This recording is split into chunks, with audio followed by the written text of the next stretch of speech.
Aspetto.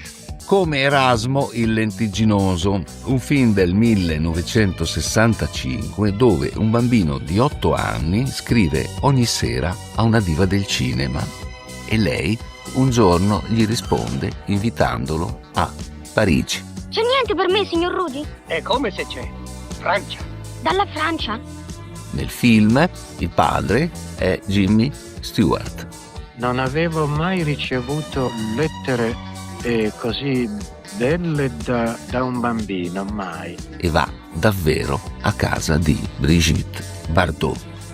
Buongiorno, sono lì. Chi di voi è Erasmo? Enchanté, mademoiselle Bardot. Mais vous parlez français? C'est merveilleux. Come avremmo voluto essere nei suoi panni.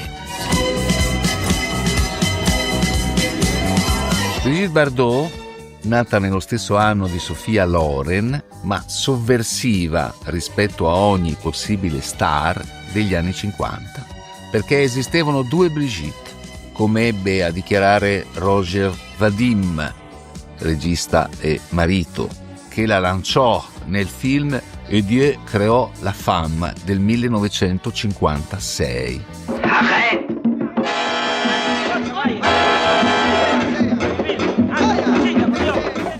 Una legata ai vincoli borghesi, l'altra moderna, all'avanguardia rispetto al suo tempo, capace di scandalizzare la Francia e tutti i 5 continenti. La sua immagine è di per sé scandalosa perché separava il sesso dal peccato, rappresentava la giovanile bellezza, la sfrontatezza sensuale con cui si compiono anche le cose più banali, affermando il principio del piacere su ogni mediazione della realtà, erotismo e amore incondizionato per la vita, a partire dal suo famoso broncio. Adesso, per favore, se mi vuoi bene, sta zitto. Dichiarava: corrispondo a quel tipo di ragazza che personifica la nostra epoca. Sono il genere di ragazza che qualunque uomo in Francia può incontrare. Sono me stessa. Non sono abbastanza brava per recitare qualcun altro. Ecco perché amo i ruoli semplici, sexy e violenti al tempo stesso. Devo assomigliare alla mia generazione. Ecco perché essa mi ha adottato così naturalmente. Saremo divisi solo di notte. Ci sono tante coppie che dormono in camere separate e non per questo non vanno d'accordo. Il trionfo avviene dopo aver girato 16 film e il titolo italiano piace a troppi, appare straordinariamente indovinato perché è la pura e semplice verità. Merda. Carogna fetente. Figlio di vacca. Non è stata modellata o confezionata secondo lo stile americano. La sua fortuna sta tutta nell'impulsività. Dimmi davvero cosa faresti se io non ti amassi più. Come quando un giornalista le domanda qual è stato il giorno più bello della sua vita, lei risponde una notte. O quando un altro le chiede chi ammira di più, lei sfrontata dice Isaac Newton perché ha scoperto che i corpi si attraggono a vicenda. Una volta era geloso di me. Non mi lasciava mai sola. Contavo per lui solo come donna. Insomma, il pubblico avverte come non esista più alcun mistero. Sta cadendo la barriera del velo e dello schermo. Da brunetta naturale si fa biondissima, con lunghi capelli scomposti, come un'adolescente spensierata, liberando la seduzione da ogni regola. Un invito a un desiderio insaziabile. Lo stesso invito rivolto dai pubblicitari al consumo, inclusa l'invidia, che può suscitare un mezzo da sempre usato per fissarsi su un oggetto.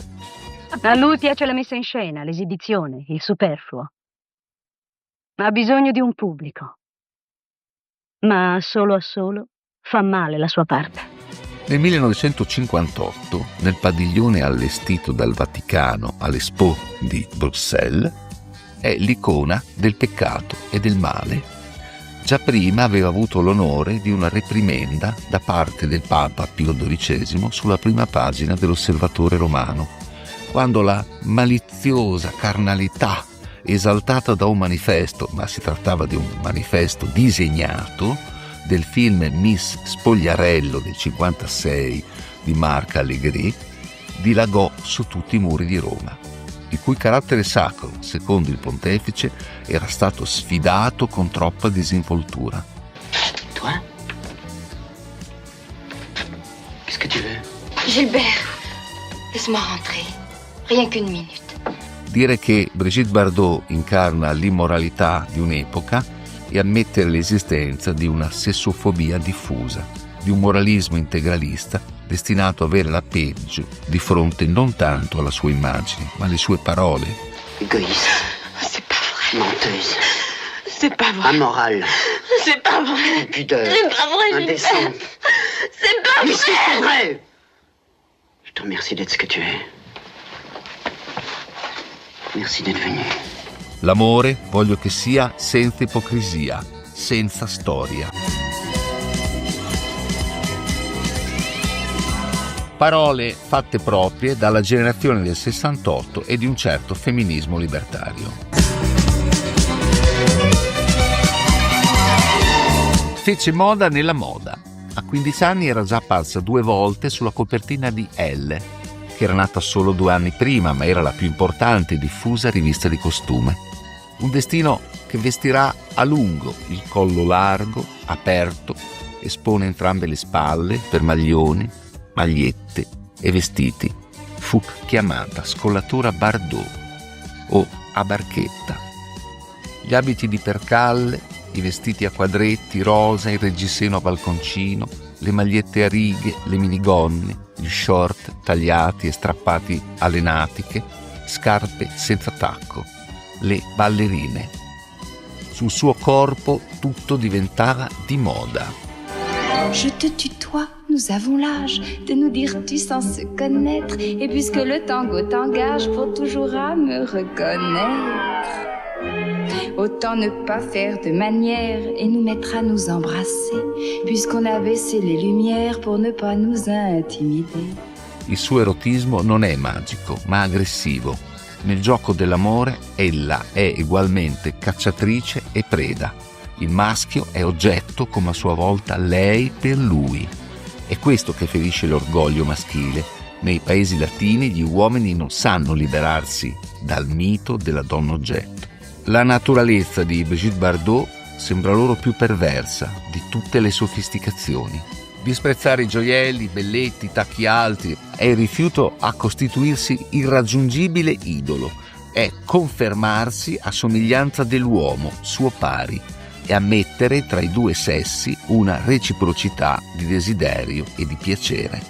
Uomo e donna appaiono in lei identici nel desiderio amoroso. È stata un'invenzione dei maschi onanisti, un mito da azione cattolica, da allievi salesiani che innalzarono l'icona del piacere contro le frustrazioni sessuofobiche della loro epoca. Brigitte Bardot fu l'immaturità di una generazione che violentemente usciva da un'educazione repressa in un'Europa popolata da preti, monache, suore e miracoli, Fatima e Lourdes.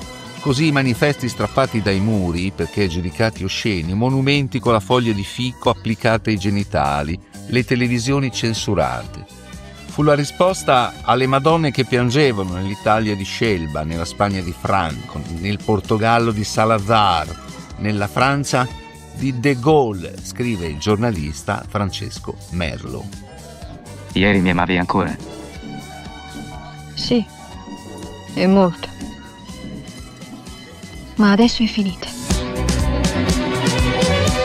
Anche la filosofa femminista Luce Irigaray scrive: il suo modo di pervertire era di essere semplicemente se stessa.